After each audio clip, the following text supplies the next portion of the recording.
I'm gonna go out on a whim and say that most people agree that Nazi Germany as a state, and laterally its ideology, sucked ass. This is evidenced by Germany's complete and utter defeat during the Second World War, due to the military superiority and resources of the Allies. But what if this wasn't the case? What if Germany defied all military conventions of its era and utilized technology that the Nazis themselves could have never dreamed of?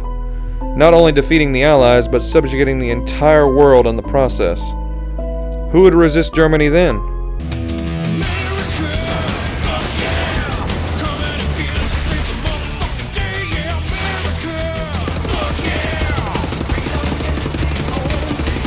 Let's talk about the Kreisau Circle. The Kreisau Circle represents the last global threat to German hegemony in the Wolfenstein universe that we know of. First appearing in Return to Castle Wolfenstein, they played a role in every Wolfenstein game since, from the United States all the way to Europe, including Germany itself. During these games, the Circle manages to evade, sabotage, and gather intel to further the aim of liberating the world from Nazi tyranny. This in a nutshell sums up the Kreisau Circle in the Wolfenstein universe. But what about the Kreisau Circle's role in our timeline? As it would turn out, the Kreisau Circle was a real resistance organization within Germany during World War II. While only ever being a small fringe movement, it had connections with anti-Hitler conspirators within the German government and military. The movement itself was co-founded by Helmuth von Moltke and close ally Peter Jörg Wartenberg, both being anti-Nazi aristocrats. The Kreisau namesake came from the name of Moltke's estate located in Kreisau, Silesia, modern-day Poland. During World War II, they formalized a prospective post-war German government, attempted to make diplomatic overtures with the Allies, and expanded a greater resistance network to oppose Hitler and his loyalists. This mostly passive anti-Nazi activity continued unabated until July 1944, when another group of anti-Hitler conspirators, some linked to the Kreisau Circle, led by Klaus von Stauffenberg, attempted to assassinate Hitler and overthrow the Nazi government. But Hitler, wanting to kill himself later down the line, stayed alive.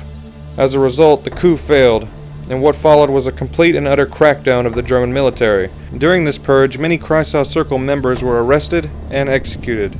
Chiefly among them was Helmuth Moltke, who had actually been imprisoned some months before the coup for passing info to his friend Otto Kiep regarding a planned Gestapo raid. Although the German resistance had been predominantly crushed by the end of 1944, resistance to the Third Reich continued, in the form of over half the world.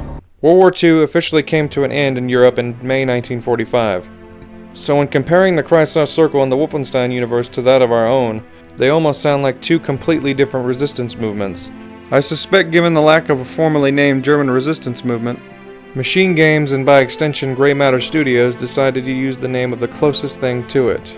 That, and it was already present in the earlier iterations of Wolfenstein, which the Machine Games timeline is a vague continuation of. But who knows?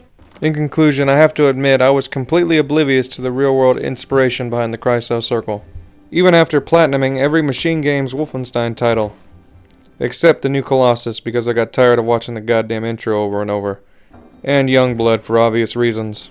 Even still, I never took into account the name, which in itself screams ambiguity, due to the lack of explanation behind it in any Wolfenstein game to my knowledge. Anyhow, this outro has been going on long enough. Hope you enjoyed. I'm gonna try to hit this fucking bullseye. Peace. Fuck. So damn close. Come on, you son of a bitch. Nearly. Damn. Fuck yeah. Well, shit. Better go find that goddamn concrete. Fuck, I gotta do everything around here.